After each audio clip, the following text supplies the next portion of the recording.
got a good...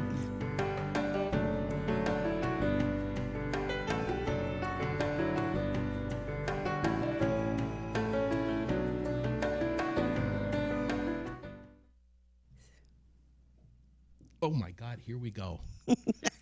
We're live. Thank you, Billy. Billy Waite, the producer tonight, the producer every night of Aired Out. We love him so much. What the hell night is it, Donna? Is it Monday? It is. It's Monday. It is. Yes. Monday night, Aired Out. And I'm sitting on the other side of the table tonight. Donna is taking my mic. And Dr. Love, Donna Thunder, is in the big house tonight. Right Can here. you see her boob? I mean her bib that says Dr. Love. Dr. Love right here. See this? Yeah. There we go. I don't know where my camera is, but there you go. Yeah, it's all right. We got it. Yeah, we got can. it. There We you can go. see it.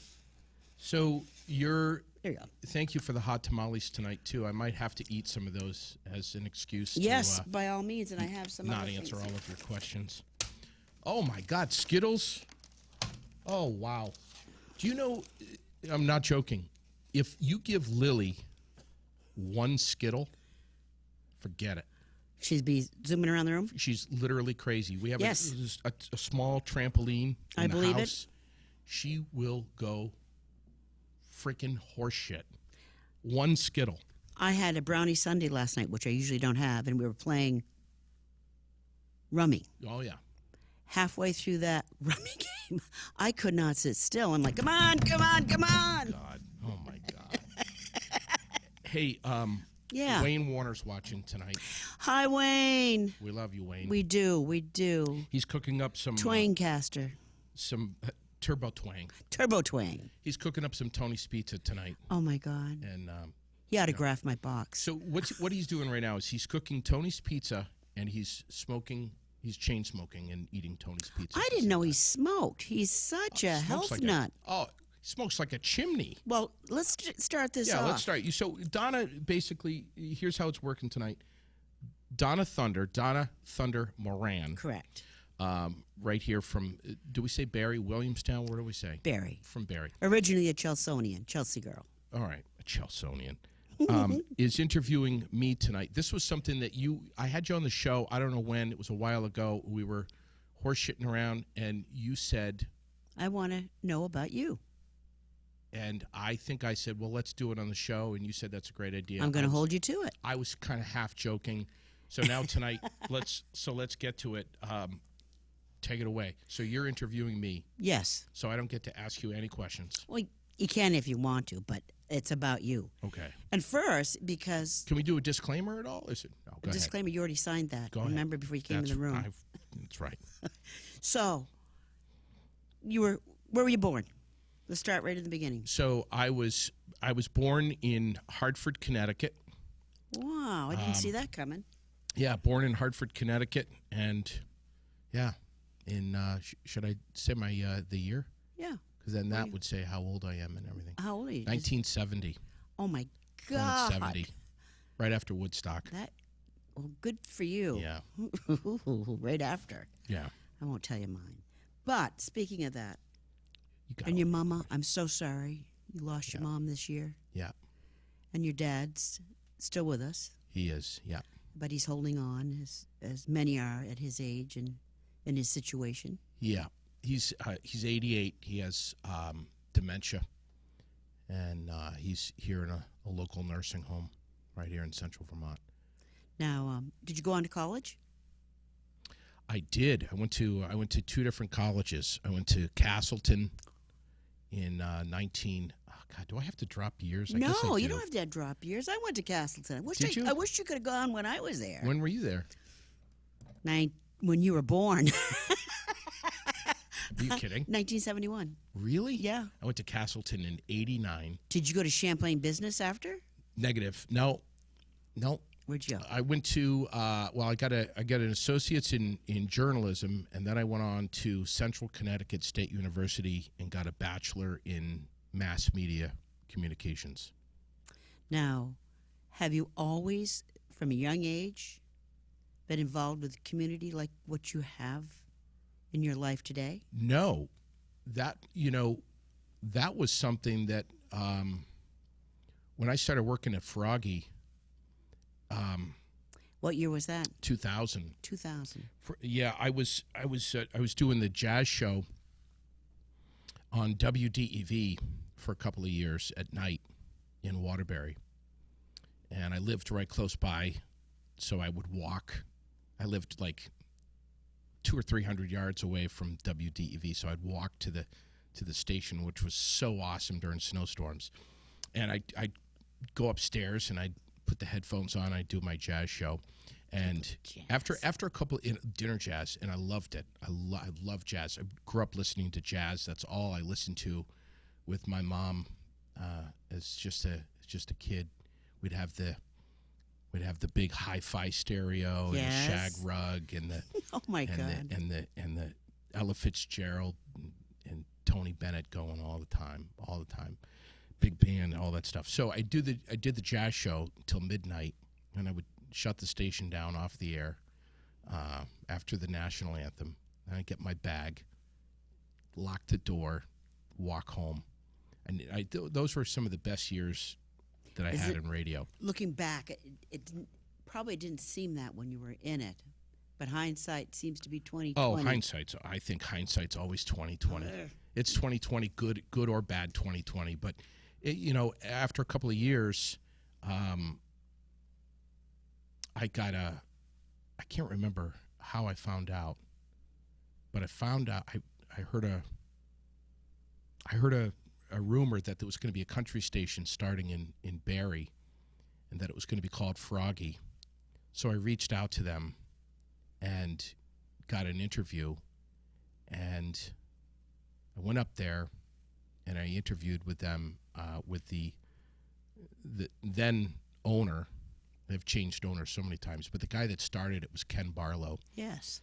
And he interviewed me, and he's like, so, and I knew this question was coming. He's like, so what do you know about country? And I mean, the truth was, at the time, absolutely nothing. And he's like, I knew a lot about jazz and rock, but not country at all. And I'm like, he goes, what do you know about country? And I just looked at him and I went, Everything? I didn't say everything. You didn't. I just went, like, nothing. Nothing to it.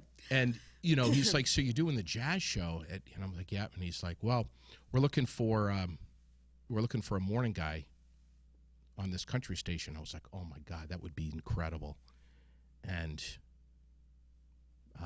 he hired me, and it was amazing. I was with, it was so exciting to be hired to do a morning show at a station that wasn't even on the air yet. It hadn't even been born. And I met Jim Severance, and I went up there, and I spent a couple of days learning some of the controls and the buttons and all that. And it took off. It took off, man. I mean, And Jim Severance. I was sitting on the floor when Jim Severance had his hands on the controls to literally flip the switch for the very first time. I think it was October 4th, 2000. And he turned the station on, and we just played music with no disc jockey. We just played music for a long time to just get people to discover it. And then within, was it 9 months? It went, you were everywhere. You were asked to be everywhere. You were on the streets. You were in every community event. They had those speakers that you'd put on the top of the car there. Oh, yeah. The banner that wrapped around. It didn't matter if it was snowing, if it was raining. I know. You guys. I know. Well, it took off right away. And Yes. all of, almost immediately. I mean, word of mouth in this community is crazy. I mean, it's huge. So people, right away were calling the station, and we just made instant friendships over the phone before we even met faces. And then we'd go out and we'd broadcast live somewhere, and then we were starting to meet the people that we were speaking with on the phone and had been speaking with on the phone for so long.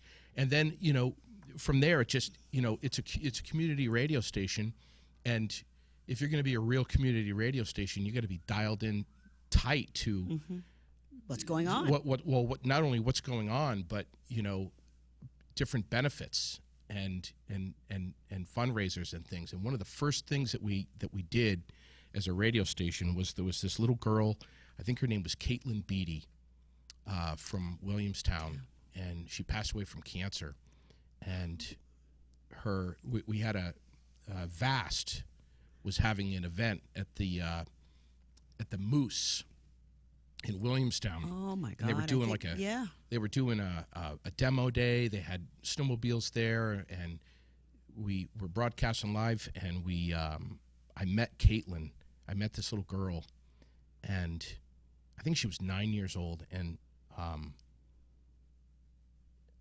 she just looked so beautiful, and we were playing music and we were live on the air, and it was like the first time that I remember taking a microphone and putting it in front of someone and having them speak and just being wowed by this little girl's story of her cancer and her chemotherapy and everything that her parents were going through. It was amazing. And we were asking people to show up and support this little kid and her local family. And at that point, I was like, man, I love this. This is awesome.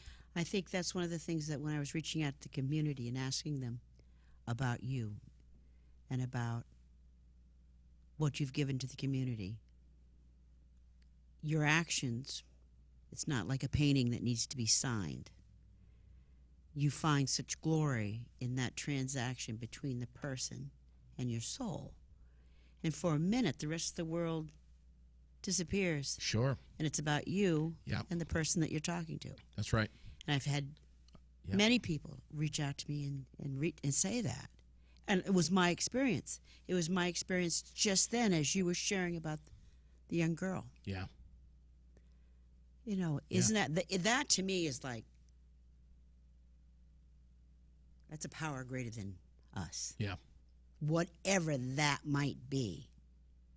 I know. It's a demonstration of something outside of ourselves that we can bring us through the heart of this little child. Sure. And I've seen it time and time again down at the park. Yeah. Up at, well, so in the radio, in this young girl, and doing community events and finding an individual that you can help, their family, their friends, because the little girl touches the whole community, as you said. Sure. So, I think I was there. I think you might have been too. I know that I had met you way back before you and I mean, I think I had seen you and known you and of you before we actually spoke. I think it was back in Williamstown. I think it was that event. At that event. We used to go down and we would support the Moose. Yeah. We supported it when it was here in the Barrie community. Sure. So tell us a little bit more about the benefits and your transition, what happened to that particular position. They outgrew you. Yeah, I'll say this. The Froggy was a fantastic radio station for a lot of different reasons. And I think the biggest reason was that the disc jockeys that were on that station, we were all very intimately connected to our extreme local community. Mm-hmm. We were so dialed into Central Vermont. If there was something good happening, we had it on the air right away. If there was a fundraiser or a benefit for someone or a family that has gone through hardship, we were on the air with it right away. If there was a flood on Main Street or a fire early in the morning and what can we do? Roads had to be closed or whatever, we loved giving out time-sensitive public safety information, and we celebrated that. When I say we, I'm talking about me and Jim Severance, and later on Randy LaPrade. Oh yeah. But any back in the early days, Mickey Hopper, any of the disc jockeys, we loved living locally and being well known locally. We weren't the untouchable disc jockey. Everyone had a face to the voice on the radio. I remember when the Barrie Heritage Festival. Sure. It started coming back. Yeah. And then it got really big. Yes. And a group of my girlfriends decided we were going to do a float. And so 7 of us dressed up as Elvis Presley. And we were known as the Elvettes. Oh, my God. And I don't know if you remember it, but you were such a cheerleader for us. I think you were doing an announcing. I don't remember. That was quite a while ago. But it was just knowing that you were cheerleading for us, or, hi, Donna, how you doing? There she is again on the street playing music. Hi. Wow. But it means something. I want to take this a minute to interject some of these messages that I've received from, different states. This one is from our dear friend Wayne.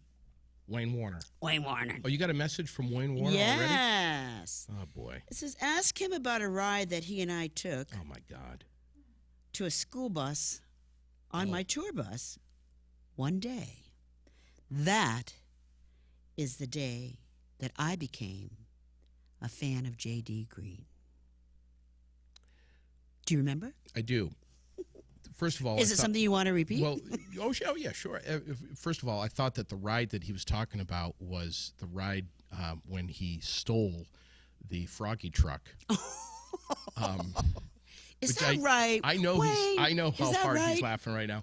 He I don't know how, but for whatever reason, I had the Froggy truck, and we were over at a friend's house here in Barrie, and we were partying over there.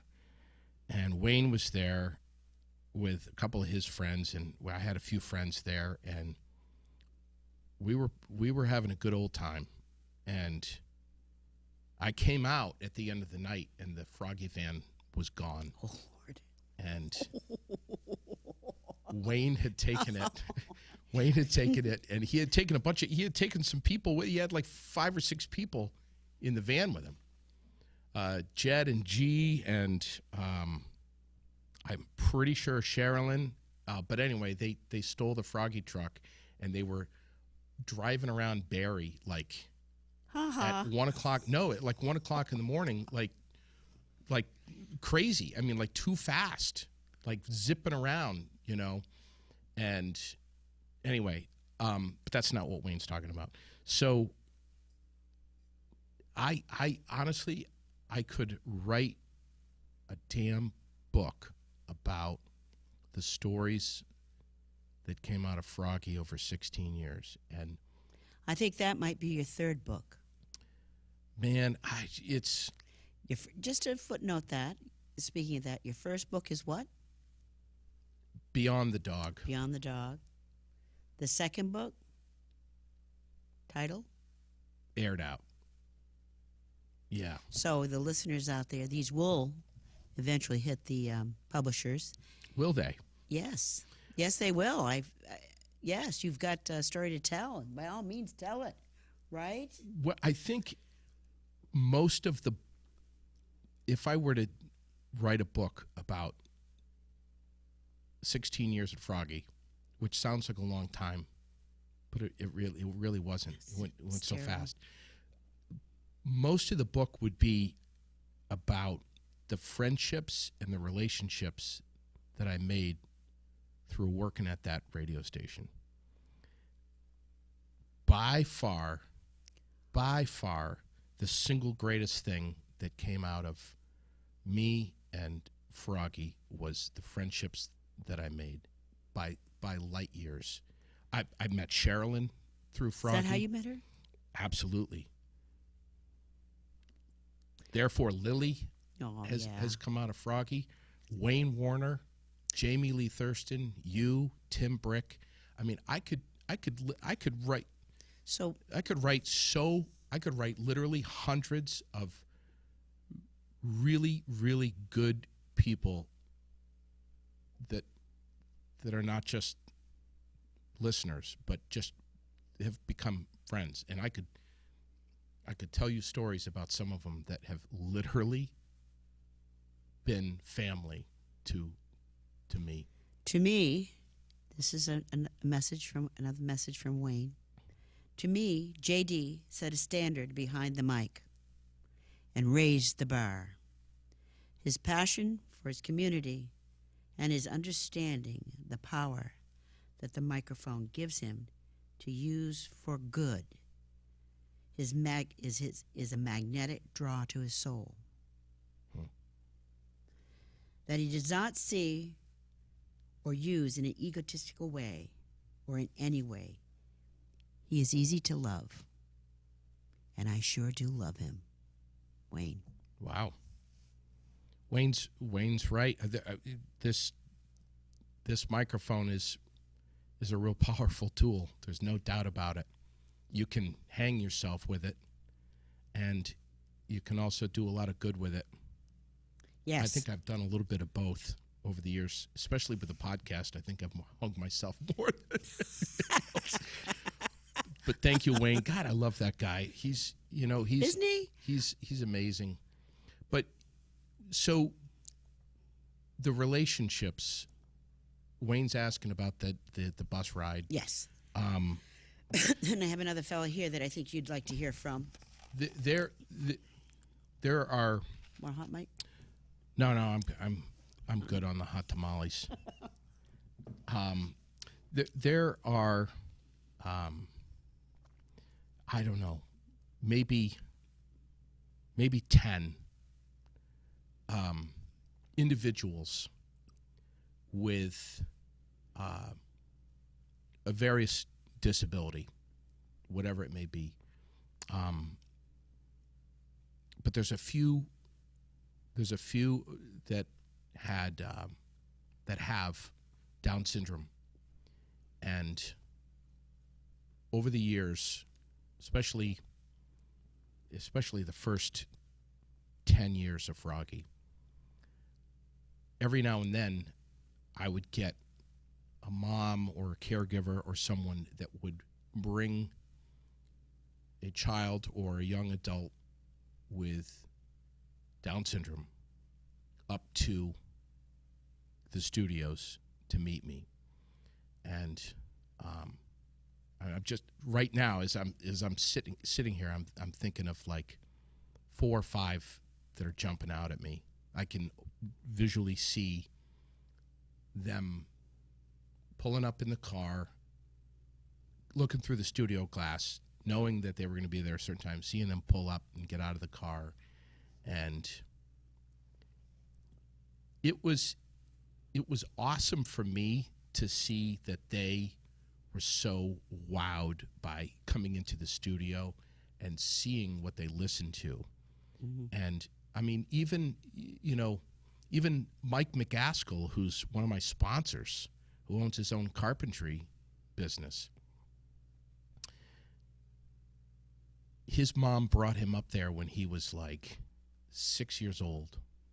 He was this little kid, and he had a broken arm, and he came up, and I remember I held him. I picked him up in my arms, and I signed his cast, and he looked at the studio, and his mom, Barb, was a big listener, and gave him a hug, and so on and so forth. And that's all he listened to, Froggy, day and night. And at night, when he'd go to bed, the only way he could fall asleep was if he had Froggy on. Isn't that sweet? And now this Mike McGaskill is this big ass dude who's racing cars up a Thunder Road and could crush me with 2 fingers. And if I tried to pick him up, I'd be in the back of an ambulance within minutes. So one day, this little boy came up. His name was Nathan Bruce. Do you know Nathan? Not by the name, but there again, I know so many people that... A relative was taking custody of him because his mom was not able to care for him. And this lady, who was an older lady, brought Nathan up. I can't remember how old Nathan was, but he was very young. And he was just, he had made me like all kinds of artwork, with Froggy and drawings of me and the microphone. And I still have it. I should have brought it. Yes. I should have brought it. I still have it. It's. Did we get any of those pictures? You know what? We got them, but they're not. We did get pictures, but they're not loaded up, so we're not going to be able to. You know what? I'll share them. You'll share them afterwards? I will. So Nathan was. He was this sweet child with Down syndrome, and he was so innocent, and he was so loving, and he had just had this permanent grin on his face, and I guess. First of all, he was a huge Wayne Warner fan. So Wayne had just come out with Turbo Twang, which... Did you know I'm learning that dance? You are? Yes. So... I looked it up online, and by golly, there it is. It's make fun. Sure if you injure yourself learning that you sue Wayne. So Wayne was kind of... Wayne was on the hard upswing in his career at that time, and he's a Vermonter, and he was getting a lot of movement on the charts. He was doing really well, and Nathan was apparently knew every song on the album, knew all the lyrics to Wayne's songs, and he was in awe that I knew Wayne. So I'm like, I call Wayne. I'm like, dude, this kid is crazy about you. Did he come see him? So Wayne loads up his tour bus, gets his band, some members of his band together, loads up this tour bus, which was huge. I think he got it. I think he bought it, and he'd correct me. He'll send you a text. I think he got it from Leanne Rimes, one of her old tour buses. Gorgeous bus, huge. And we worked with Nathan's school, which was U32, and Nathan was a little bit of an outsider. I don't know if he was really bullied, but he was over here and everyone else was over here. Yeah. And we showed up at the school. We went up there in the bus, pulled it right up front. I mean, the school knew we were coming, but Nathan didn't. And we went into the school together and we surprised Nathan, and Wayne put on a concert for him in his classroom. And I mean, it was like everyone was standing. I mean, rock, Wayne. It was amazing. It was amazing. I still have the photographs. Wayne, if you want to buy them from me, I'll sell them to you for real cheap. But it was, honestly, it was, I think it was a highlight in Wayne's career. It definitely was. Was it during your Froggy, during that period of time you met? Oh yeah. That you met Wayne. Oh yeah, most definitely. Okay. Yep. And then that came to an end abruptly. They reformed that particular radio station. Froggy, what happened going forward? What happened with the station? Oh. You moved on to... Oh, man, we could do a whole damn show about just that alone. I know. My God. I know. What I want to get to... This one, I've got to get this one to you before these people have sent me all these messages to you. Okay. This one, it was from your pal and somebody I respect and admire immensely. And I had a great relationship with his father. A business relationship.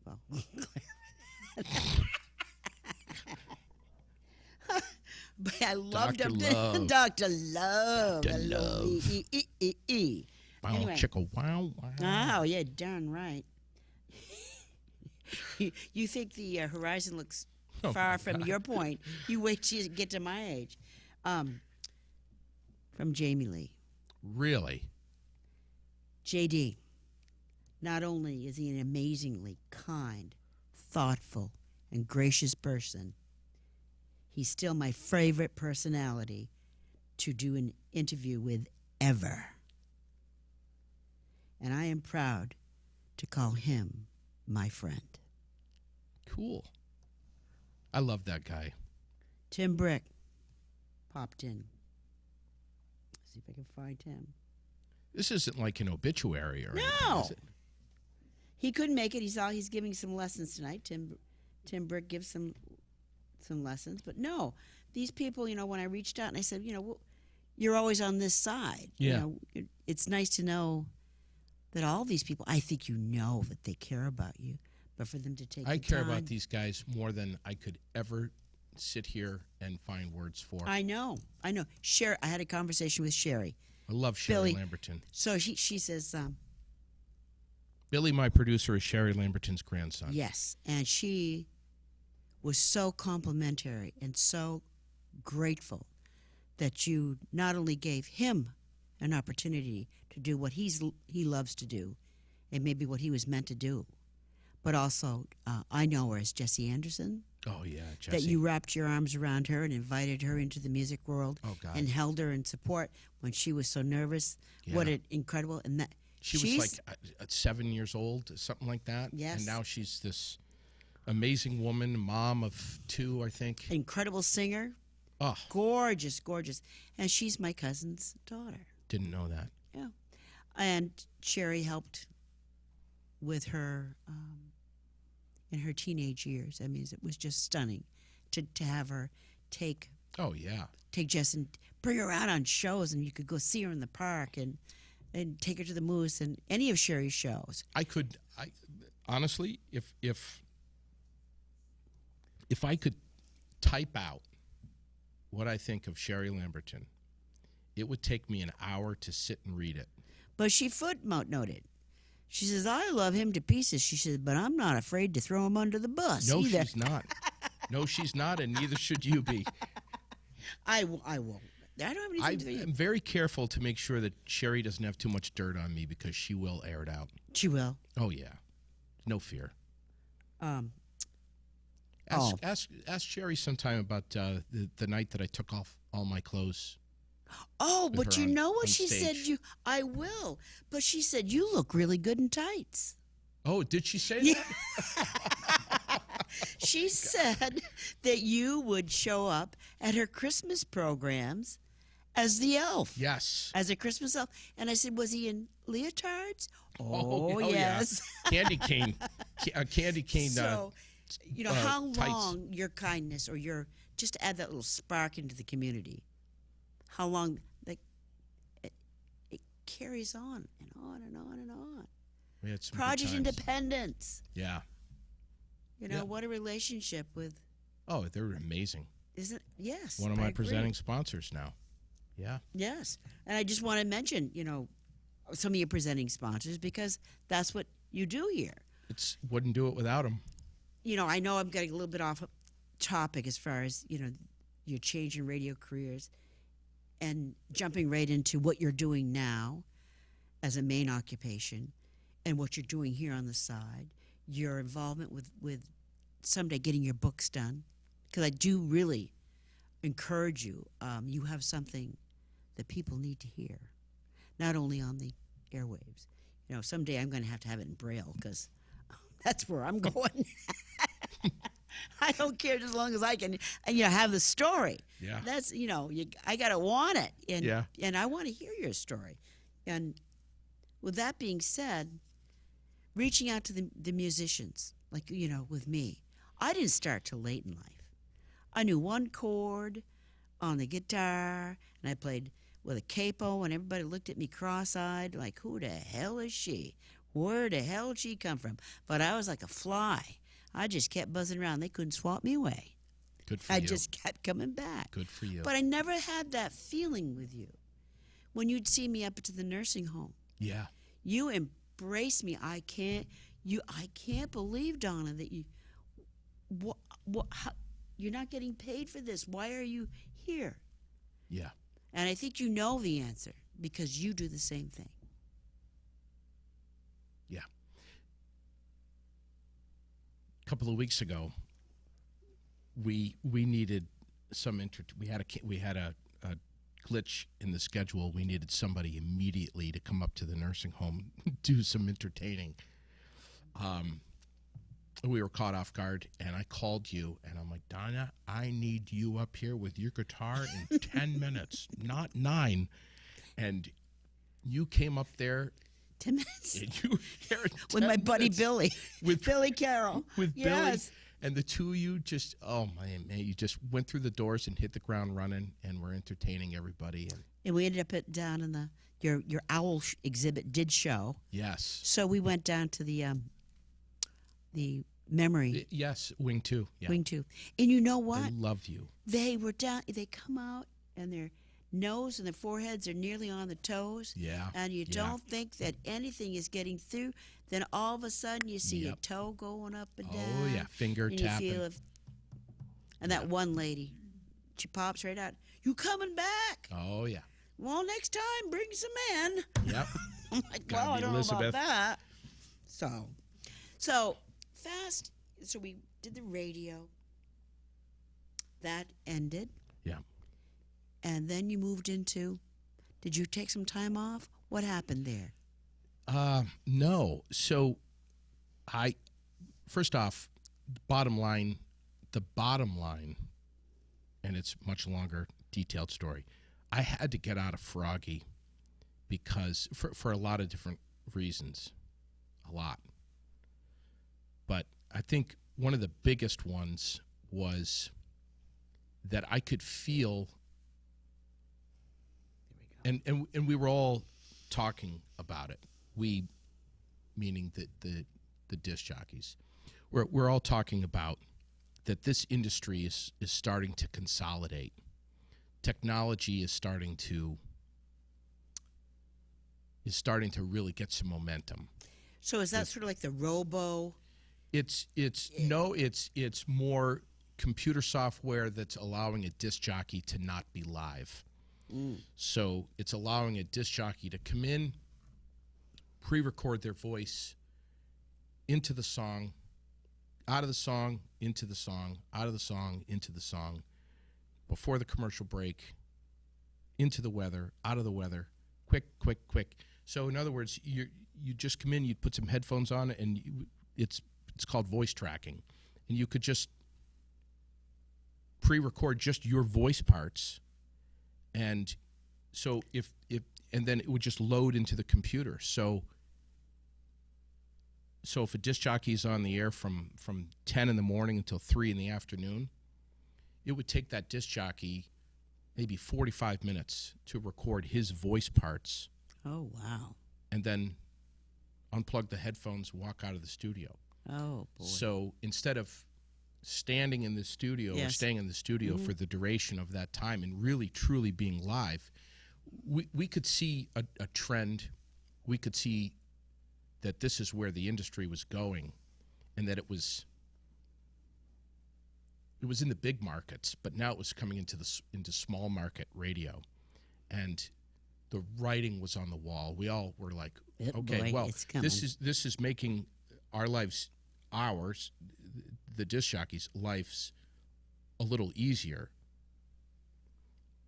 But morning radio would never be voice tracked. Morning radio would always be live because we always had the time and we always had the temperature.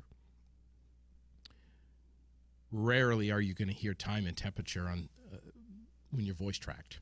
That's true. That's true, isn't it? Maybe temperature, because you could look ahead and see what the temperature would be at 2 o'clock in the afternoon, but never the time. So we could see a trend, and that made us get a little cold feet. Wow, I wonder, now we as disc jockeys were being asked to voice track an on-air shift for another radio station that was owned by the company far away, and they were giving us different names to go on the air by. So it was kind of lose your. Well, it was vanilla. Yeah. It was generic. There wasn't a lot of substance to it. There wasn't a lot of intimate connection with the community. So then they'd email. Lip syncing. Well, they'd email, hey, talk about the pumpkin show going on this weekend in downtown Keene, or wherever that radio station would be and make it. In other words, talk about this, talk about that, talk about the local spaghetti supper at the church this weekend. A church that, in a town that I've never been to. I don't know anyone there, but we were recording this, so it was becoming a shallow experience. So you couple that with the fact that they had actually reduced my salary $300 a month. And that's a warning. That's a sign. That's what I got when Lily was born. Oh, boy. $300 a month less. And Lily's your beautiful 5-year-old.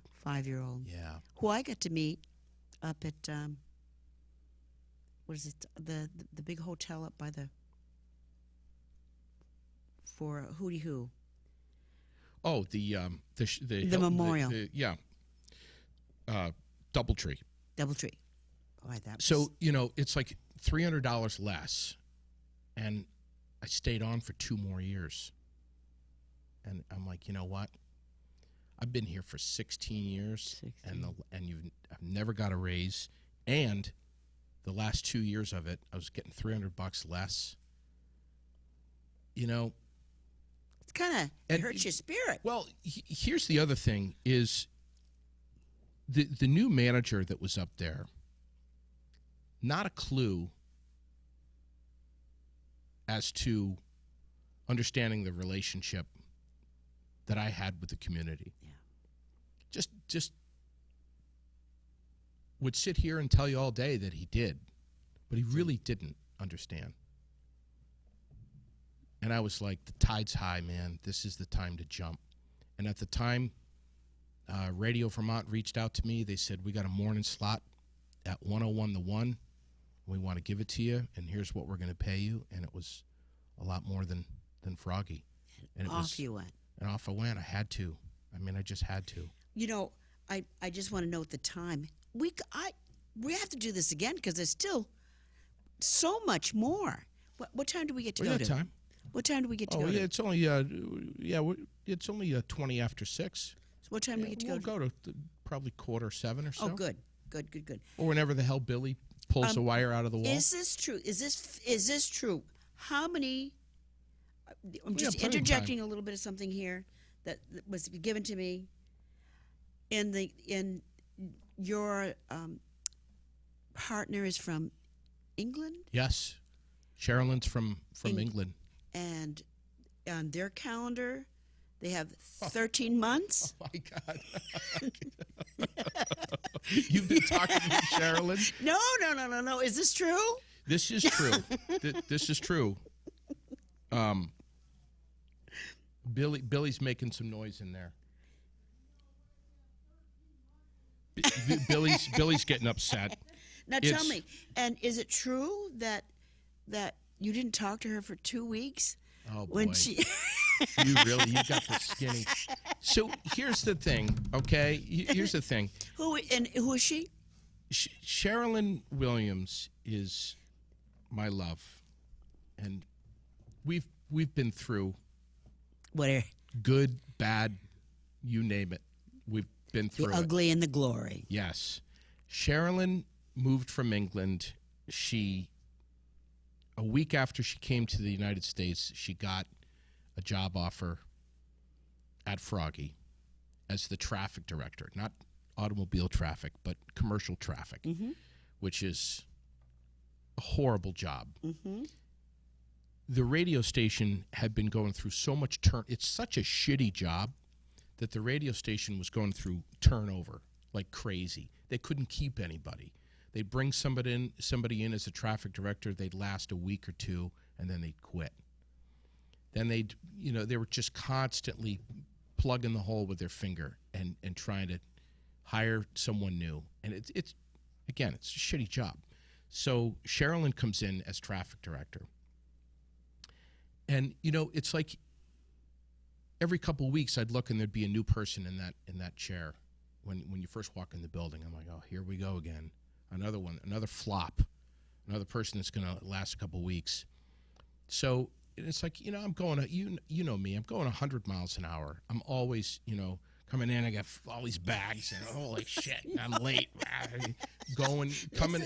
Exactly true. I'm either coming or going. And yes. If I'm coming, it's 100 miles an hour. If I'm going, it's 100 miles an hour.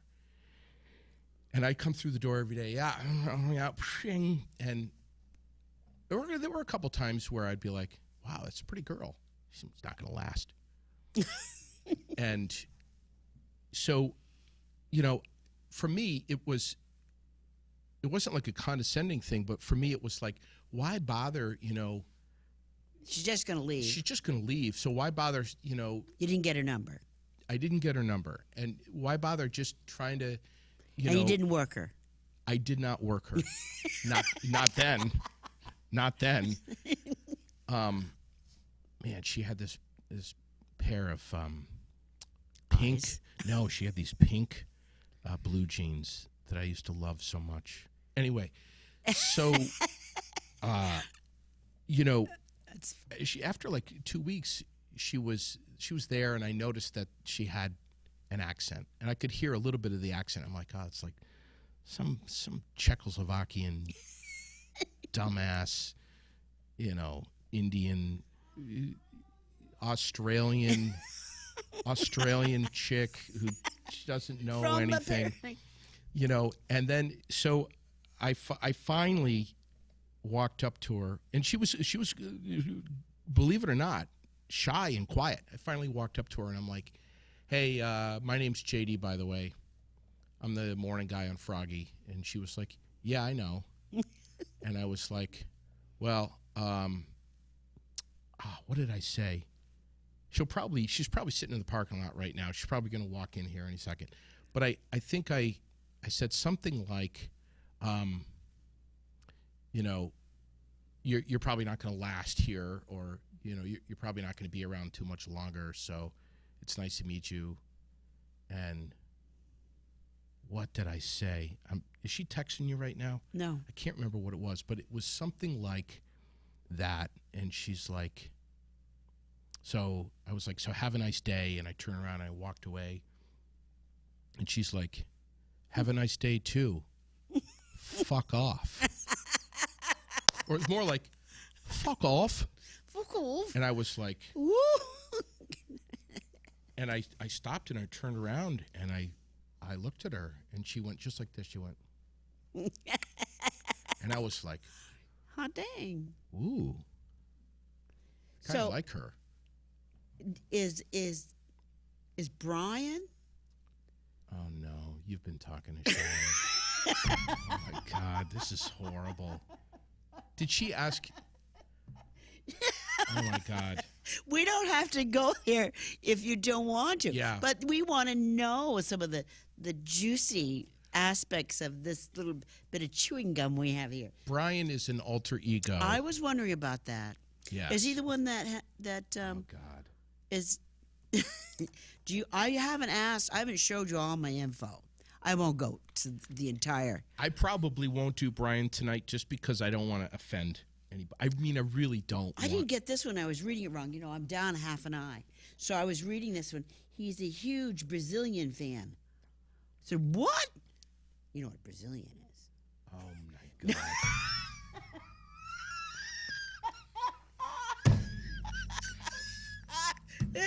It wasn't that. Bridezilla.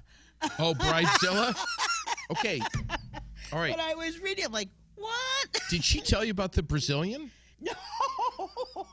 I was reading that wrong. All right. Wow. Oh, my God. Okay. Hold on. Do you want to go down the Brazilian rabbit hole? Because I can. You can. I just want to, these things are part of what are so intriguing, that you really don't, you're not my partner, right? Yeah. There's a freaking wasp in the window. Yeah. Right? Yes. I'm like, get it. Yeah. And he's got to go get a sheet of paper and a Dixie cup, slide it in, and then carry it, open up the door with this, and then let it go. Yeah. I really, now I'm doing that. Yeah. But he doesn't like to kill. He doesn't like to squish it. Oh, I do. You do? Oh, yeah. Oh, then this one's like, if there's a snake in the yard, I will shoot it with a shotgun. Bat? A bat. Listen, with bats and snakes, it doesn't matter how big they are, how small they are. It's kill or be killed. Like that. If there's a tiny little snake and it's 15 miles away from me, I will kill it if I have to. That's how. I will kill it. You might want to do some therapy on that, I will kill it because it will kill me if I don't kill it. Isn't it? It's scary. I don't like snakes. Somebody threw one on me in the backseat of a car once. I thought I was going to go. Oh, okay. It was awful. It was awful. I hear that you have that you're a cook. You're a breakfast cook. I love cooking breakfast. And that. Real corned beef and hash. Oh. Onions. Cut up the raw onions. Get the corned beef in there and the potatoes. Get that going. Get some hot coffee going at the same time. Some eggs. Oh, that's what. And so I understand it. Look at this. He's got his mojo going. Well, you have to. You got to wear the old man slippers while you're doing this too. What was she saying about the Brazilian? What did she say about I was reading it wrong. Okay. But now that you've opened up that. No, it's just Rain leans over there going, please tell me you didn't get a Brazilian. I didn't get a Brazilian. But I want to. You do? I want to get I'm tired of it, man. It's like every couple of weeks you got to get down there. I've had it. No, it's just. He had me going. I'd like to see where you'd go once they yank that tape, buddy. You know what? Here's the thing. No matter, and you have to do it in the tub, because if you don't, no matter how much you clean up after yourself, Sherilyn will find a hair. Have you been tripped? Have you been man grooming in here? Yeah, rinse that for God's sake. I'm so sick and honestly, I am so tired of the hair down there. I would, first of all, hit me across the head with a baseball bat and put me out. That's what they're going to do to you Friday. Brazilian the crap out of me. I don't care. All right, I'll wake up 2 weeks later as long as you're telling me I'm going to be completely hairless. It's not like I have that much hair, but I'm just saying, I would love to get a Brazilian. I bet you when it came back in, I couldn't go anywhere and say, "Hey, can you Brazil me?" I can't do that. Yes, you can. You're you. You can do anything. There's another story that's connected to this, but I can't. Sherilyn has to tell it. Sherilyn tried to Brazil me one night, and it didn't go well. Oh man, that is just. That's another story. Involving Gumby, and we just on a light note, this is a note from her. Okay. He is also an amazing dad, a pretty good cook, a hoarder. I am a hoarder. My best friend would do anything for me and Lily. He was a driving instructor in Hartford, Connecticut. Jesus. But drives like shit himself. Yes, I do. And I love this one. Had no idea on this one. Played the piano for years and was taught by Grace and Hugh. Yeah, Grace and Hugh. So, I mean, you can really just sit down and go at it? Oh, I was a wicked piano player. Oh, my God. It's just... What we don't know. That's what this part about. I bet you a lot of people don't know this stuff about you. Well, I mean, they didn't need to know about the Brazilian, but, the fact that you have all these talents and that. It's regrets. That's probably one of the biggest regrets that I have, is that I gave up piano when I went to college. I just stopped practicing because I was busy in college. I actually took college pretty seriously. I wasn't partying like crazy. Yeah. And I just didn't have time to practice. And oh man, all through high school, I went to the Hart School of Music. You did? Yeah. For sure? I went to the Hart School of Music for a couple of years. Yeah. Well, why the hell aren't you got to play piano at home? I do. I have my mother's 1901 upright grand Gables and Sons upright. Oh my God! Cast iron and mahogany, and it's like causing the floor to buckle. Oh, and with real ivory keys. Oh my goodness. Yeah, ebony and ivory. It's gorgeous. It's gorgeous. Now you would have a hard time selling that. Of course I would. Because of the ivory. Just didn't. Yeah, exactly. Yeah. Exactly. Somebody gifted me. I didn't know for a gift at some point they gave me this tusk. Carved. Oh, really? Wow. I think they just wanted unloaded. Wow. And they didn't know how to, and I'm like, I don't know what to do. I thought it was beautiful, and then all of a sudden I went, wait a minute. Yeah. So I'm in. There's a few things that Sherilyn has absolutely no clue about, and that's all of the unbelievable muscle that I have underneath all of this shit. Oh. And she mentions that. And the amazing piano player that I was. No idea. Isn't that something? Yeah. That's something. I just had to. Oh man, I got a six-pack. Did you know? Can you tell I've been doing? Can you tell I've been doing some homework? You've done a great job. Great job. I'm now, very surprised. Well, I do want people to know about you. What is she telling? What is she saying about my body? I can't read that part. Okay. And I can't read about the sex. Okay. Because I have to draw the line. Okay. All right. Liability. Wow. Wouldn't draw a line with you. Yeah. Dr. Love. Dr. Love. Well, we talk about that later. Uh-huh. Behind closed doors. Okay. So, have you composed any music? I did. This is going to be good. I did.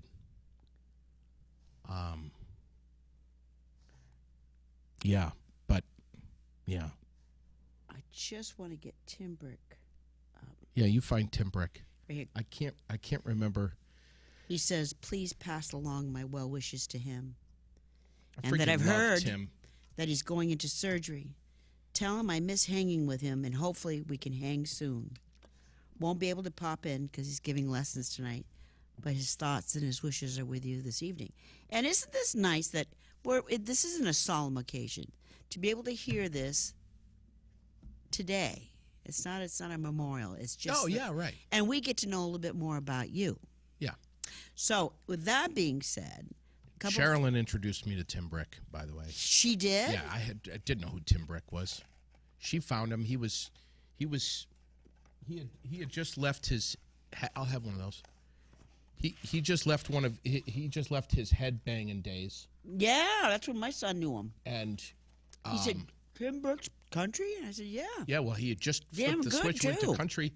Sherilyn met him at a Battle of the Bands thing and brought him up to the radio station and introduced him. Awesome. And she liked him right away because, as most people like Tim Brick immediately, because he is probably the most humble frickin' dude I have ever met in my life. And that's the number one reason why I love Tim. That's cool. I liked him instantly. He's so humble. He couldn't believe I was Travis's mother. I said, "Yep." They went to school together, so there was a common bond there. And you're right, he was a metalhead. He was. And totally. And what a songwriter. Oh, yeah. Incredible. He's an incredible artist. The musicians, one of the things that I was talking about when you graciously had me on your show. Who am I? I mean, I didn't start this until late, but I'm a damn good example. But it doesn't matter if it's sooner or later, just do it. Yeah. You with your books, playing piano. I mean, showing up at Jimmy T's benefits with, oh my God, the memorial. I'm so honored that I was able to have Jimmy T on this podcast before he passed away. And I had heard that he wasn't feeling all that well. And I was like, you know what? I got to get him on the show. And sure enough, it was a year later he passed away. We had a great time on the show. He was one of the first guests that came on. I didn't know what to think of him. He stopped at the house one day and he asked me to open up for him up in North Hero. And who am I? Yeah. And he blindsided me. He stopped at the house. He said, "Girl, He says, don't you ever let nobody, and I mean nobody, ever tells you how to sing your song. Yeah. He says, I never met a woman that can squeeze a note like you can. Yeah. And so I wrote him a song. Hide your whiskey and hide your weed. You better put your pretty women in the cattail reeds because the boogie beast is coming to town. And he'll bite you in the ass. he no kidding. Yeah. You know, and now complex dude. He was a very complex guy. There was a whole lot about Jimmy T. An ocean beneath an ocean beneath an ocean. Well, aren't you a little bit like that? You have no idea. You know, and that's something else that, you know, you weren't plagued with drugs. No. You weren't plagued with alcoholism. Nope. Your parents were just normal, Great decent, parents. Tax-paying citizens of the United States of America. Mom and Dad sit down, home-cooked meals. We all sit together as a family at the table every night. Phone unplugged right out of the wall. And what did your dad do again? Dad was a plumber, an electrician, and a heating man. And your mom? Had a master's license in all three. Oh, my God. One of the oldest people in New England to hold a master's license in all three trades. And he had it right up until his eyes gave out a couple of years ago. Mom was everything. Mom did a lot of different stuff. Just incredible voice. Yeah, she was a singer in the Sweet Adelines. Yes. Since before I was born. So I grew up listening to barbershop music, 4-part harmony. Oh my God! And she was in a chorus. You know, the Sweet Adelines had been around for a gazillion years. So I used to go to her competitions. And international competitions, and so I grew up listening to barbershop. So music. you're infused. You were marinated in music. Oh yeah. Of sorts. Oh yeah. And spoken words. Yeah, big time. Big time. And that's something I think the public touches them. It really does. It touches them. Depression. On the creative side, I've had my peaks and valleys. You know, my son was crushed by 25 tons. He made it. Of granite. You know, and that's how my life has been. That was probably one of the hardest times is as a mother. Probably? Yeah. As a mother, you think that you can fix things. As a father, you think you can fix things. And how to have joy in spite of your misery.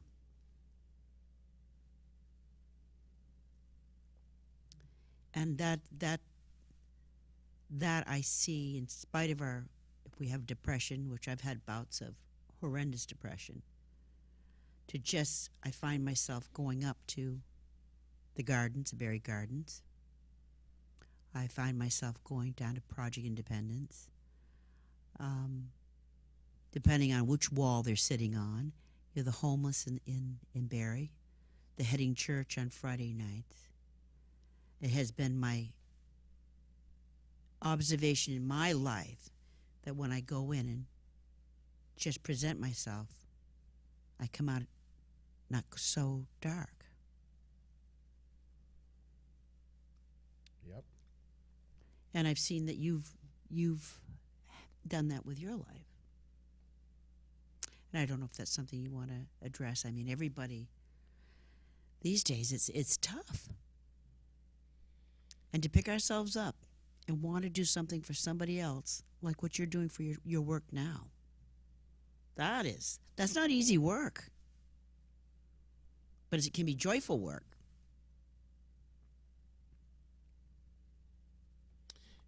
Yeah, it's rewarding, big time. When I walk in there into the nursing home every day, I try to say, to myself, make a difference. That's all I say, make a difference. For some reason, there's this stairwell in the building, and I don't know why, but it's this one little tiny area of the building where you're totally isolated away from any of the patients up there. And it takes about 10 seconds to go from one door to the other through this stairwell in this one area that's totally none of the residents are going to see you or hear you. And I go through that area a lot. And every time I do, I say to myself, well, not every time, but for some reason, when I go through those stairs, I say, that's where I guess I physically, when I see that area, it triggers my brain to say, make a difference. So I'll say to myself, make a difference. And I'll say it like even when shit is not going well at all. And that's the hard. I say, make a difference. Because if I can make a difference in their life, then it'll make a difference in mine by the end of the day. Isn't that true? But depression is, for me, I think it comes and goes. Mm-hmm. And it's, I think for me, I mask it a lot with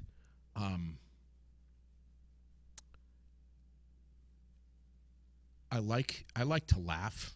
I like to joke, and I genuinely have fun. But I will often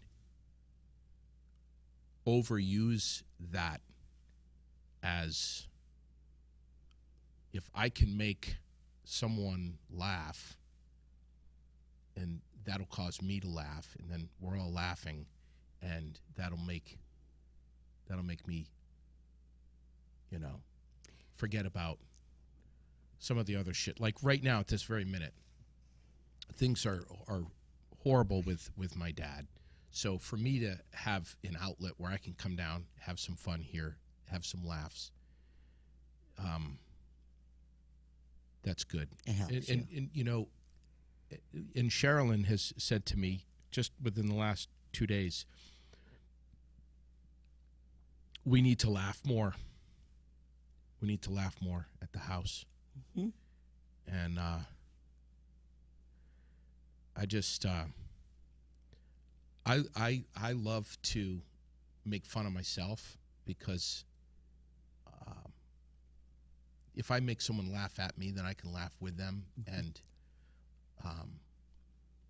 we're all laughing. I was watching this talent show, where this guy, he was so innocent, and he comes out on the stage, and there's Katy Perry. Yeah. And there was a jazz singer there, and Luke Bryan. And he comes out, got his hands in his pockets, got his best shirt on, plaid shirt, a T-shirt underneath it. It's missing his two teeth are missing. And they look at him, they said, so, who are you? And, I'm so-and-so, and what do you do? Well, I'm on the back of a garbage truck. And well, where do you sing? On the back of the garbage truck. Well, are you warmed up? I don't know nothing about that. I don't know. I just sing on the back of the So now they're kind of making fun of him, right? And then he looks at Katy Perry and he gets all fleshy. God, you're pretty. You're just the prettiest thing. And I'm watching him, and he's making my heart, just because he's so pure. He's so unadulterated. And so they take a stagehand, they take him out back, they show him how to warm up, they bring him back in, and the guy says, so now what are you going to do? Who are you? I'm still so-and-so, and I still sing on the back of the garbage truck. He started singing, and everybody just stopped. They couldn't believe what came out of him. When you're interviewing people sometimes, it could be the guy in the back of the garbage truck, JD. Sure. But what you bring out of them is that innocence and that purity of almost of a dream of how we wish it could be. And for a minute it does. And from my observation in my world, I can go out and be that, and then go home and be in this house with my partner, but I'm in the corner. Yeah. Like a cyclops. Sure. I don't, if I can't clown, if Yeah. I can't, Right. I just am so awkward. Right. But I'm not really. It's what I'm thinking Yeah. I am. But if you watch me walk and I trip and I fall, I am kind of awkward. We're entertainers. Yes, and yes. we know how to present a front. Yes. A front. So I think it's just wonderful seeing the humanity within our humanness. You're making me think of this girl. Her name is Jamie Heath, who was on my show. I think she was 18 years old. Just, I don't know, a year ago or so. Local girl. And from the outside, oh man, it just looks like a typical pretty 18-year-old girl. And man, her story is absolutely amazing.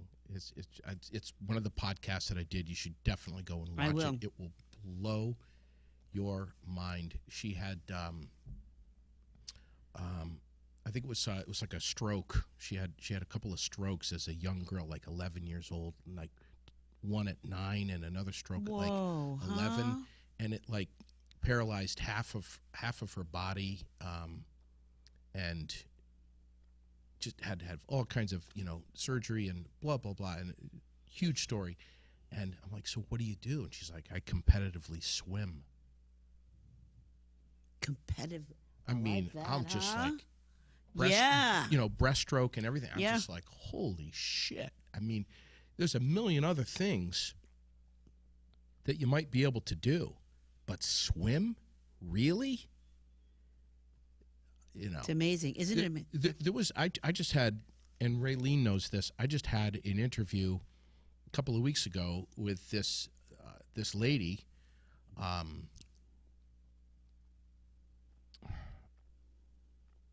who was the beneficiary of Boots and Balls, the kickball. Was it Karen? Karen. And that was that was a perfect example of the type of podcasts that I strive for. I went into that interview and I said to her before the lights came on, I said, look, I really don't know anything about you.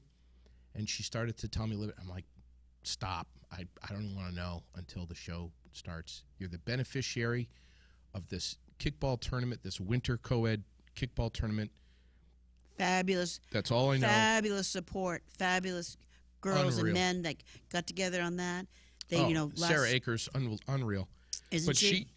Karen sat down. If you go back and watch that show, she sat down, and when we started out, like the first couple of seconds of the show, I was like, I'm goofing around a little bit, and I was poking some fun at cast preset and whatever, and Karen was like, she just took a bat and just reached up and whacked me right across the head. She just stopped me in my tracks. I literally was speechless.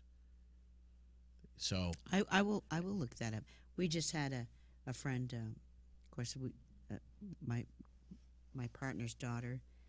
It's hard to see. We have somebody here with us today whose brothers, had a stroke. 45 years old. Yeah. Becomes a mom again at whatever your young age is, but of 2 kids, right? Yeah, holy guts! There's no such thing as helping out. No, you're not helping out.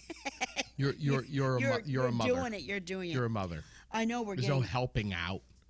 I want to say, we're coming. It's close. I know Billy's on sort of like on a clock at 6:55, and well, his wife's pregnant and she's ready to go boom, boom, boom. So we don't. Do we know what it is? A little boy. Yeah, it's a little boy. Liam. Maybe it's a boy. Liam. Yeah. So, in summing things up, I've got so much more that I would like to ask you at some point down the road. Sure. I mean, you've got the logger hat on. I know he helped you come up with this idea. True? Very true. And we want to hear more about it. I want to hear you on the piano. I want to read from your book. I want to bounce your daughter on my lap. I want to see you succeed. far beyond even your own dreams. And I'm just somebody out here that cares. Can I just thank you? Can I just say, the book, and Wayne Warner he needs to get off my ass about the book. Joe, no. But, and I know he won't, but here's the deal. And Sherilyn obviously knows this all too well. I said, I'm going to write a book about my life with Buddy. And I started to. And for the first couple of years, it was going well. I say a couple of years because I didn't write that often. I wasn't writing every day. I would write once every week or so. But I wanted it to be done well. I didn't want to write half-assed. Mm-hmm. And the Times-Argus was publishing what I was writing as a Sunday column. I think that went on for like 5 years. Awesome. Which was that was exciting. And was that the title of the Beyond the Dog? Okay, so we could probably archive that and look at it. It's short stories about the impacts that a dog, Buddy, had on me over 16 years of my life with him. And it's our story, and it's the relationship that I had with him, what he taught me. He was a very, very special dog. He was a dog that, I know Sherilyn is nodding her head right now. He was a dog like no other. He was very, very special. And I'll never have another dog like him, and I won't even try. So the bottom line on that is I was writing, and I enjoyed it so much. My mom got ALS, and I felt pressure to hurry up and finish the book so that I could get it published and get it dedicated to my mom. And as soon as I said that in my head, the faucet shut right off. Yeah. Yes. Yes. You cannot. You can't. For me, put a gun against my head and say, "Hurry up and be creative." I can identify wholeheartedly. And if it was, if it was fictional, I think it might have been easier to do that. But it's nonfiction. It's all, stories of things that we've done together, and the short stories. So, 700 words, 900 words, 1,500 words. So, one story might be kind of a happy story or a funny story, and then others not so much. And I would do all of these chapters that I would, most of the time, not all the time, I would get I would get the story from when I was driving in my car. Yeah. I would remember certain things about Buddy, and I would pull over and write as fast as I could. I'd grab any piece of paper I could find, and I would just Isn't it? It's amazing. It just happens. Literally, it's like sometimes I would pull over on the side of the road, and I wouldn't even get the car and park. My foot would still be on the brake. I'd still be in drive, and I'd be writing as fast as I could, because it was like I felt like I had and I'm, as a musician, you of course like I had a fish on the end of my line, and I got to hurry up and get the net under there and catch it, because if it's gone, it's gone. It just goes. Yeah, but if you don't catch it now, it's gone in 30 seconds. It's gone. And so listen, I stopped writing, mixed that in with a little bit of all of a sudden my 83, I think, year-old or 84-year-old father moved into my house. Oh boy! Turned our whole world upside down. That's a Mom's got ALS. Dad moves in with me. Mom's deteriorating. Dad's deteriorating. All of a sudden, I'm a caregiver. Sherilyn's pregnant. We got a 5-year-old. Yeah, we've got Lily coming into our lives, and I just put my dog down. I mean, everything is, it just there were so many things that were all happening at the same time, and I just shut it off. So, I have a room in my house, and all 4 walls have notes pasted all over them, like hand-scribbled notes, chapters, and they're thumbtacked all over the walls. And my room looks like a bomb hit it right now. It's upside down. Someday it'll happen. Someday I'll go back in there and I'll finish this book. Now, this Friday? Yes. Do you mind sharing what's going on Friday? It's Friday. So there's a lady that's here tonight who has given me some. I'm one of these guys where. So Friday I'm going to have surgery on my wrist, and I've been putting it off for a long time, a couple of years, probably. I don't know, 2 or 3 years. And I just don't want to do this. I'm going to have some bones removed out of my wrist. And for me, I've created this huge hype, and I've been reading about it online, which has been scaring the shit out of me. Mm-hmm. And I'm reading horror stories about pain and recovery, and 8 years later, my wrist is worse. I've just got severe arthritis in both wrists, so I have to have 3 bones removed out of each wrist. It's called a proximal row carpectomy, and I see the pictures, like the surgical pictures of the procedure being done, and I've watched, good like 35 seconds of YouTube videos of it before I have to shut it off. So I manifest things, and Sherilyn knows this. She calls me out on it all the time. And I am so worked up about this.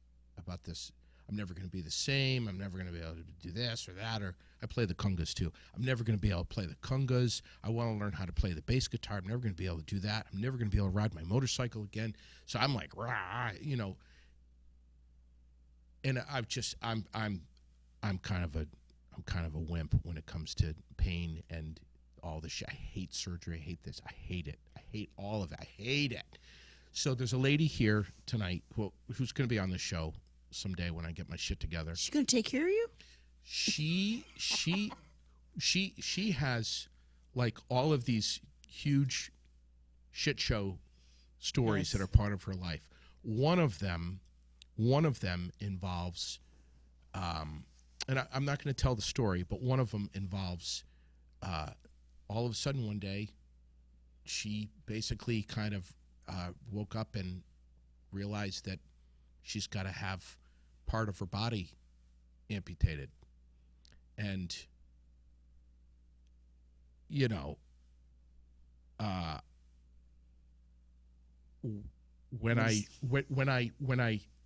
so this surgery for me is like a huge freaking deal. Surgeries are. It's probably a bigger deal for me than it would be for most normal people.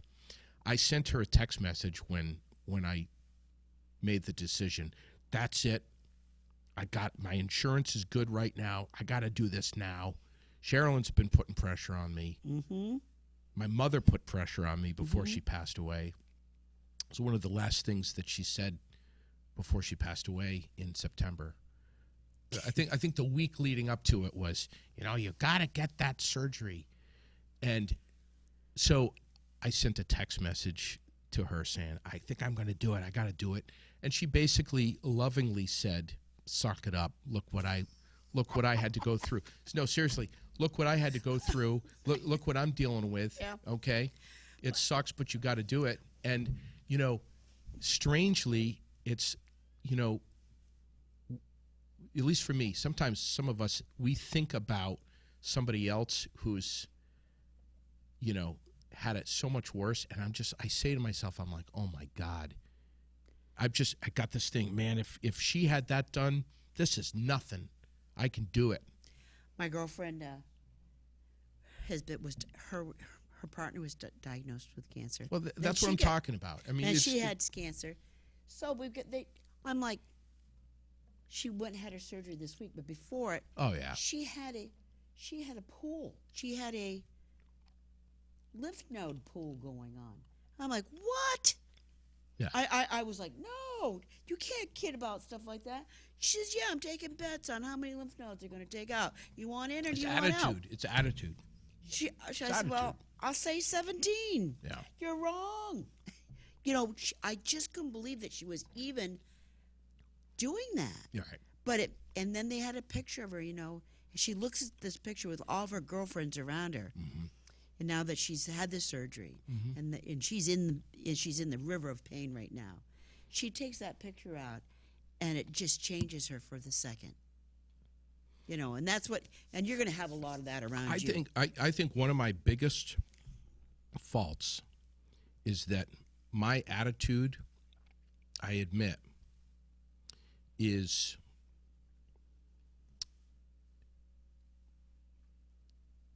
if I've got a good attitude about something, it's because I've been affected by someone else or some other people, not necessarily from within. Mm-hmm.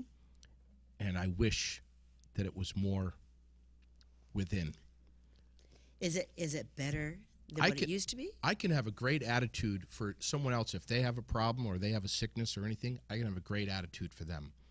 But I need to learn to have a better attitude for myself, yes, without needing to be inspired by other people. I can identify. Yeah, I can. You know. Did you read your message from Wayne? No. He said read your message. Well, Wayne and then I think it came through. Yeah.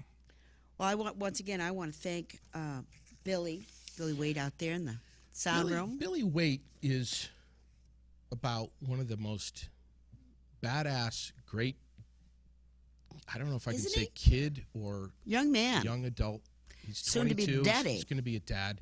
With an awesome grandmother. You know, I'll say, I can't give enough love to this kid because I definitely, this whole thing absolutely would not be going on without Billy. This guy, he's here every Monday and Wednesday night. He pushes all the buttons. He does everything. He puts it together. Occasionally has a beer. I love the pieces out of this kid. I really do. And he and I have grown tight in just a real short period of time. I don't know if you saw him on the podcast. And his dream, he wants to have his own podcast someday, correct? Very much so. And I won't say the name of it because he'll do it. But I don't know when, I don't know where, but he has an awesome voice. A voice, not the quality of his voice. He has a voice within his head, in his gut, in his soul. He's got a great passion, and it's a niche, and he has an audience that he hasn't even penetrated yet. And when it happens, it's going to be massive, and it's a topic that I know nothing about. And I'm telling you, watch this guy carefully. I'm going to. Because the Billy Wade storm is brewing. And I don't know when, I don't know where the cameras are going to be, but where the lights are going to be, where the mics are going to be. But this guy's got a podcast that's going to pop. I can't wait to hear it. What the hell's Wayne saying here? As part of being in your shoes momentarily, because I'm not in your pants. Oh, my God. I'm trying to read what Wayne is saying, and you're talking about in my pants? We want to, because this is what this is all about, we want to thank AeroMed Essentials. Oh, yeah. Out of Montpelier. Oh, my God. I love them. Yes. And here's the thing. Can I just say real quick about AeroMed? Have you ever been over there? Yes. Amazing. So Yes. Lauren Andrews is the owner, new presenting sponsor. Lauren, I'm coming to see you probably Wednesday or Thursday to get some CBD oil, and I will probably be drinking it by the gallon. No, you won't. And don't go online after your surgery. I went Why? online because Why? I did that. I'll be I one went hand. to- It'll be left hand. The doctor that operated on you operated on me, and I had the surgery. Oh, he's and amazing. Amazing. And I went home that night, and I'm like, oh, I don't feel really tired. Go to bed, honey. I'm going to stay up. And 3 weeks later, in the mail comes 1,000 guitar picks. Not only do they say Donna Thunder, they say Donna effin' Thunder. Oh, yeah. Then I ordered $300 worth of harmonicas. What? Then I said, glasses came. I don't remember a thing. What? You Do ordered not- this shit? Don't remember a thing. What were you popping? Perks? No, I don't remember. It was just, it hit me. It was terrible. So back to this. Let's go back. Yeah. Project Independence. Oh, my Main God. Street, Barrie. We love them so much. You talk about You know, if you've got a family member you that's- talk about community. Yes. Oh my God. Yes. You know, we go down there, we play music, or I'll stop in and just talk with folks. God, I love them. They're going through some changes. The essence of the wellness for their residents that come. Yeah. You know, food, music, entertainment, health. Right. And it's part of Gifford. And Yes. listen, there could be some staffing changes coming Yes. there, but the foundation of what they do Yes. for folks who are lonely, who are shut in, Yes. that has not changed, never will change. What they'll provide for folks, and I'm not just saying elderly folks, and I'm not even saying just disabled folks. I'm saying anyone who needs to get out of the house and meet their neighbors. And they have take fun. volunteers. If you want to go in and do dishes, God, please. then you can do that. We also want to give a shout out to Chris Wright. Yeah, Right Electric. Wright Electric, if you've got a 110 that needs to be a 220, because some people are wired that way. Wow. Give Chris And a, I think I might know one. go ahead and give him a call. And Gothier's Quality Ground and Maintenance Service. Local. Yes, very local. You know, so, and you call this presenting, These are presenting sponsors right here. you know, and if they want to, they can always get hold of you to see how they too can be part of this aired out Yeah. scene, which is really becoming popular. You know, I want to thank our audience for coming. You know, I want Can't to wait to thank have her on the show. Scott Campbell reached out, said to give I me. need to get Scott Campbell on. Yes, he was probably one of the first people that I ever recorded with, and He has to come on. yes, he's just amazing. He's amazing with so many others. I want to thank Wayne Warner for, I reached out to him some time ago. He was hoping to be able to surprise you. We're going to tag team you. We're both going to dress up like wrestlers and come in and double tag team you. Okay, that's post-traumatic stress right there for me, okay? But I can't thank, he gave me a lot of nice messages. Tim Brick. Yeah, I loved him. What you do for the local bands, Barrie community we've seen is changing, and it's trying to come together and reform its streets and its stores and its community and the concerts in the park series, the farmers markets. Yeah. Up at the BOR if it's raining. So Sure. And don't forget, I can't help it. We have this thing called a vote. Yeah, that's right. That's And tomorrow. That's tomorrow, and Yeah. our votes do matter. Believe it Town or not. meeting day. Yeah, Town meeting day. yeah. And I want to thank my partner Chris, who has helped me get through a lot, Yeah. and your partner for giving me those wonderful tidbits of images of you in leotards and Oh man, that's Brazilians you're not even like anywhere near scratching. no. the So surface. we've got Nowhere. so much more of you to get to know. So I hope you have this again sometime down the line. I got, just like everybody else, I got good shit and bad shit I can identify. and everything in between. That's right. So thank you. Thank you. JD. Fun. You know, it's been hard for me. Oh, well, when I let it be hard, you go up on to Nectar's and throw down a show when you're over 30. Yeah, right. Right. So, and I'm shy, believe it or not. I think we should. I think you should come in here sometime, and we should talk about your life and air that out. Oh, yeah. Just, I mean, don't even bring the guitar because it's not about that. It's about surviving. Yeah, it's about joy instead of my misery, and I have to work at that. Listen, fun doesn't come easy. Here's one of the, and I know we got to wrap up, but one of the things I love about doing this show is that there's more often than not, there's inspiration that comes out of the guest. This show is not about me. It's letting the other person tell their story. Tonight it was flip-flopped, but I love to just sit back and listen to someone's story. I'm fascinated by other people's stories, hearing what they've gone through. And I mean, look at Karen. Look at the lady that is right here, who's we're not going to say her name or anything, but she's coming on soon. I want to be here for that. You know, look at Brandy Jageman. You know, look at that story. I mean, you know, look at Jamie Heath. Look at Wayne. Look at Wayne's story. What Nashville?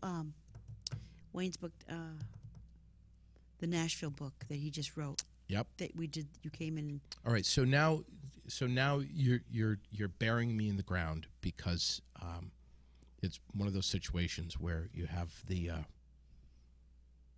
have a brain fart going on. That's okay. Damn. Speaking of farting, so I got this 12-hour bug over the weekend, and you know, the puking and the diarrhea. Yeah. Have you had that? It's going around. No, get away from me. You had that going around? I don't know if it's. I don't think it's the full flu because there's no sore throat and all that stuff. You've got the. But it's like all of my muscles, from my chest all the way down, from heaving, all of my muscles are. I pulled all my muscles. I thought I maybe had cracked a damn rib. I mean, I'm so sore from puking. And do you have any of that pump stuff that sterilizes? No, I'm fine. Honestly, I am absolutely fine. But it's, you know, Sherilyn says to me, she says, "Congratulations." What I think was late yesterday, Sunday, and I'm like, "For what?" And she's like, "You can finally trust a fart." On that note, have a great night. Yes, have a great night. Thanks again, Billy. Thank you, Billy, and thank you, everybody. We'll catch you. Hey, real quick here, Dwayne Tucker's going to be coming in here Wednesday night. Wait until you hear this guy. He's running for lieutenant governor. Oh, boy. Funky dude. Fun. He's got some really cool insights on his vision of Vermont, and you know me, I don't go down the political rabbit hole. I try to stay away from politics. But I do like it a different opinion. I want to hear it. I might not agree. You got to hear this guy. I mean, listen, I'm going to hammer him. I'm going to drill him right between the eyes with a couple of things. Where's he from? Right around here. Orange? Right here in central Vermont. And I'm going to grill him hard and just watch the show Wednesday night. Dwayne Tucker, and then Thursday night is Corey Touchette. Ooh. Corey Touchette has taken the wheel on Freezing Fun for Families, the annual winter co-ed softball tournament. 20th year. Is it really? Yeah. Holy smokes. Up at the Berrytown Fields. It's going on this weekend. You know what would be another good show if you could do it live? Who's that? The meals for the homeless on Friday nights down at Heading. They put on Can you set that up for me? Yeah, it's just amazing what they do. Here's the thing. Why don't you and I bring a camera over there? We could do that. And we'll do a show over there. They do. Will you do that with me? Oh, I would love to. They have musicians come in and play for the meal, and you get to know the the people that are there, and they're real people. Yeah. And there's also a gal that is meeting with some of the homeless people at the library and saying, I have a story too. Yeah. And, which I think is just phenomenal. We all have a story. Don't we? We all have a story. And so let's say, what's your story? All right, we're going to let Billy go home. Bye, Billy. Thank you, everybody. Won't and you we'll go catch home, you. Bill Bailey? And by the way, next week I'm going to be taking that one off. I'm going to be home on my couch. Yeah. Like a baby.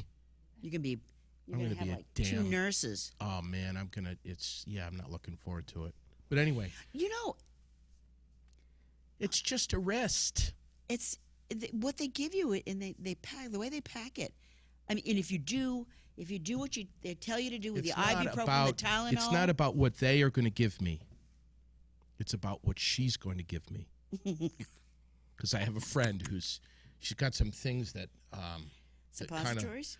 No, they're not suppositories. Although they might be, I don't know. But they kind of look like these, but I think they're called gummies. But anyway. No. No. I'm not going. Don't mix those with your. No, I won't. Who said I'm going to mix? Wow. I didn't say I was going to mix. You just put it all together and hope for the best. Anyway, thank you, and thanks everybody. We'll catch you next time. And thanks, Billy, and thanks for subscribing to Aired Out. We love you. Hope you had fun tonight. Barry.